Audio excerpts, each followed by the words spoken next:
لانا ئاری بەیانیتان باش ئاری بەخێر بێتەوە بۆ ڕۆژێکی نوێ خوشحاڵم لە یەکەم بەلامێک تاکە لەگەڵتان باسی کتێب ئەکەین. بەڕاستی ئەتوانم بڵێم کە گرنگترین ڕووداوی فەرهەنگی کە بە درێژایی ساڵ ئێران بەڕێوەچێ لەپاڵ هەموو ڕووداوەکانی تردا بە جیاوازیەکی ئەوجار زۆرەوە پیشانگەی نێودەوڵەتی کتێبی تارانە کە ئەمجار بۆ 36ەمین ساڵی دوای لە دوای یەک بە شێوەیەکی دەربڵاو لە تارانی پایتەخت بەڕێوەچێوە هەواڵی دڵخۆشکەر بۆ بینەرانمان ئەوەیە کە دوای زیاتر ئەتوانم بڵێم لە 20 ساڵ ژووری تایبەتی کتێبە کوردیەکانی هەرێمی کوردستان کە چەند ناوەندێکی چاپ و نەشری هەرێم لەوانە بەشێک لە کتێبەکانی دەستگای چاپ و پەخشی سەردەم لەخۆ ئەگرێ لێرە هەروە کە ئێوە ئەیبینن با ئاڵای کوردستانی ڕازاوەتەوە ژوورەکە و پێشوازیەکی باشیشی لێکراوە لەم چەند ڕۆژێدا کە پیشاگەری کراوەتەوە. ئەلبەتە بە ئاماژە بەوە بم کە لە خودی ئێرانیش بە تایبەت لە ڕۆژهەڵاتی کوردستان چەندین دەستگای چاپ و نەشری کوردی هەن کە بە درێژایی ساڵانی ڕابردوو بەردەوام لەم پیشانگایەدا حاضر بوون کە دوایی لە راپۆرتێکدا کە ئەمان بێت بۆ بەرنامەکەتان باسی ئەو شوێنانیش ئەەکەین و لەگەڵیان قسە ئەەکەین. بەڵام ئەوانش لەم ساڵانەدا بە تایبەت ڕۆڵێکی زۆر گەورەیان بووە لە چاپ و بڵاوکردنەوەی بە تایبەت لە بواری ئەدەب و مێژووی کوردیا و هەموو ساڵێکی ژوورەکانیان زۆر قەرەباڵغ بووە. ئەبێ ئاماژەش بەوە بم کە پیشانگای کتێبی تاران لە دوای سەردەمی کۆرۆناوە بە دوو شێوە بەڕێوە ئەچێوە. ئەمەش بەڕاستی کاراسانیەکی گەورەی کردووە بۆ هاوڵاتیانی ئێرانی هەم لە موسەلای تاران بە شێوەی فیزیکی و بەم شێوەیە کە ئێمە لێرەین بەڕێوە ئەچێ هەم ئەوەی کە لە سەردەمی کۆرۆناوە شێوەی ئۆنلاینیش زیاد کراوە و نەتەنها هەموو ئەو کتێبانێک کە لە پێشانگاکانن تەنانەت ژمارەیە کتێبیش یان ناوەندی چاپش کە لە پێشانگاکەدا ئامادەنین لە بەشە ئۆنلاینەکەدا ئامادەن و تەنانەت پۆستەی ئێرانیش بە شێوەی خۆڕایی کتێبەکان ئەگەیانێت بە کڕیاران و هەموو ئەو داشکاندنانش کە بە شێوەیەکی ماملە ناوەندی تقریباً لە سابیسە کە لێرە بۆ کڕیاران ئەکرێت لە بەشە ئۆنلاینەکەیشدا هەیە و هەر کڕیارێک ئەتوانێت لەوێشەوە کتێبەکانی بکڕێەوە. ئەبێ ئاماژەش بەوە بم بۆ نمونە ئەمساڵ تقریباً 3500 ناوەندی چاپ و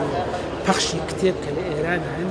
زیاتر لە 2000یان بەس لە بەشە ئۆنلاینەکە وە بەشی فیزیکیەکەی ئەو بەشە کە لە موسەلای تاران کراوەتەوە نزیکەی 1500 ناوەندی چاپ لەخۆ ئەگرێ و بەڵام بەشی ئۆنلاینەکە زیاتر لە 3000 ناوەند لە خۆیان ئەگرن کە ڕێژەی کتێبەکانیان یەکجار زیاترەوە. ئەبێ ئاماژەش بۆ کە ئەو داشکاندنە کە بۆ کتێبەکان هەیە لە بەشی جیاوازەکاندا بەشی بیانیش ئەگرێتەوە کە ئێمە ئێستا لە بەشی بیانی و ئێرە زیاتر کتێبی لاتین و ئینگلیسی و عەرەبین ئێستش باسی ئەویان بۆ کردن وتیان سامان من دەستگایەکی چاوپەخش لە باکووری کوردستانەوە باش کە بە دڵنیاییەوە سەردانی ئەوانی شەکرێت. باشە کوردیەکەی سەردانیکردنی چۆنە خەڵک پێشوازی لەکات نایکە و پرسیارێکی کەشم هەیە لەو بەشە کوردیە ئەو کتێبانەی تێدایە کە وەرگێڕراونەتە سەر زمانی وەرمە فارسی بۆ ئەوەی خوێنەرانی فارسی زمانیش سوود لە هەندێک بابەتی مێژووی کلتوری کوردی وەربگرن بەڵام بە زمانی خۆیان بۆ مەکتێبێکی فارسی بۆ ئێمە سەختە و لی تێناگەین بۆ ئەوانیش بە هەمان شێوە توانراوە ئەمە بێ یان هەر بۆ کوردانی دانیشتووی ئەو وڵاتە ئەم پێشانگایە ڕکراوە. ئاری بەداخەوە ئەبێ بڵێم کە بە چەند هۆکارێک هێشتا خەڵک ئاگاداری ئەو بەشە کوردیانی نکەیتەوەی کەەوە ئاماژەم کەدا دوای زیاتر لە 20 ساڵەمە یەکەم جارە پێشتر لە سەردەمێکی کۆندا هەمیشە دەستگا چاپە کوردیەکان ئامادە پێشانگایەدا بەڵام دوای زیاتر لە 20 ساڵەمە یەکەم جارە هاتووە لە زۆرە لە خەڵک ئامادەنی و هیوادار ڕێگەی ئەم ڕاستەوخۆیە ئەمەوە ژمارەیەکی زیاتر لە هاوڵاتیان ئاگادار بن و لە موسەلای تاران لە بەشی کتێبە لاتین و عەرەبیەکان یا بەشی بیانی ناوێنراوە کە دێ لە ژوورەوە ژووری کتێبە کوردیەکانە. بەڵام سەبارەت بە بەشی دووەمی پرسیارەکەت ئەبێ ئاماژە بەوە بم بەڕاستی کەم تەرخەمیەکی شەیە لەلایەن وەزارەتی ڕۆشنبیری حکوومەتی هەرێمی کوردستانەوە ئەوش ئەوەیە کە بەزانین ئەم ژوورانە لە پیشانگاکاندا وەکو هەموو وڵاتێکی تر بەکرێ ئەدرێ و ڕێژەیەکیش هاتوچۆ و گواستنەوەی ئەم کتێبانە بەرحەڵ تێچووی هەیە. ئەمە وای کردووە کە ژمارەیەکی زۆر کەم لە چوار دەستگای چاپی پەخش لە پێشانگایەدا بەناو حکوومەتی هەرێمەوە هاتوون کە لەسەر ئەرکی خۆیان بەپێ ئەو شتێکە بە من وتراوە ئەم کتێبانەیە تا ئێران هێناوە کە ئەوەیش کە تەنها بابەتی ئەدەبی و بێژووی لە خۆی بگرێت کە زیاتر ئەدەبیەت دەستگای چاپ بەخشی سەردەمەوە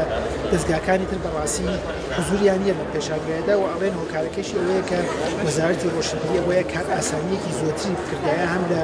گرتنی ژوورێکی گەورەتر هەم بانگهێشتکردنی ژمارەیەکی سر لە زێزیەکانی چاپ هەم لە کار ئاسانی و گواستنەوەی ژمارەیەکی زیاتر لە کتێبەکان لێ ژمارە کتێبەکان بەڕاستی لە چاوەڕێنەکاندا نییەوە تەنان ئەو بە 6 قەت و ئاماژەکاندا بیونی ژمارەیەکی باش کتێبی فارسی کە چاپ کراون لە هەرێمی کوردستان لەسەر بابەتی کورد کە ئەتوانێت بۆ خوێنەری فارس زۆر سەرنجڕاکێش بێت ئەوانش جێگەیان بێتاوە لە پێشانگایەدا کە هیوادارم بە ساڵانی داهاتوودا بەڕاستی ئەم بابەتە بە شێوەیەکی تر کار ئاسانی بۆ بکرێت و